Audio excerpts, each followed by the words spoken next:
தாம்பரம் சச்சிதானந்த சபையில் இலவச அக்குபஞ்சர் முகாமில் கலந்து கொண்டு பயன்பெற்றவர். தேங்க்யூ. கழுத்து வலிக்காக வந்தேன்.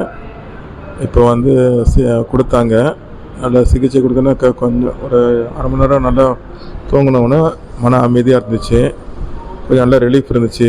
அதே நேரத்தில் வெரிகோஸ் வெயினுக்கும் நல்லா கொஞ்சம் ரெக்கவரி ஆகிட்டுருக்கு. கழுத்து வலி குணமாகிட்டே இருக்குது. அது மாதிரி சத்தியநாத சபைக்கு வந்தப்புறம் ஒரு மன அமைதி, சாந்தம், அந்த அவங்க கொடுக்குற உணவோட ஒரு ஒரு பரிமுறையோட மகிழ்ச்சியும் கிடைக்கிது. இதுதான் நான் சொல்ல வேண்டிய நல்ல விஷயங்கள்.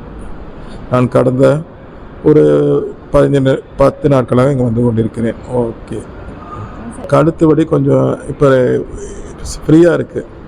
அது வந்து கொஞ்சம் நல்லா சுழற்றுறதுக்கு ஈஸியாகவும் வெகு லேகுவாகவும் இருக்கிறது. அப்புறம் எனக்கு நல்லா இருக்குது, ஒரு புத்துணர்ச்சியாக இருக்கிறது.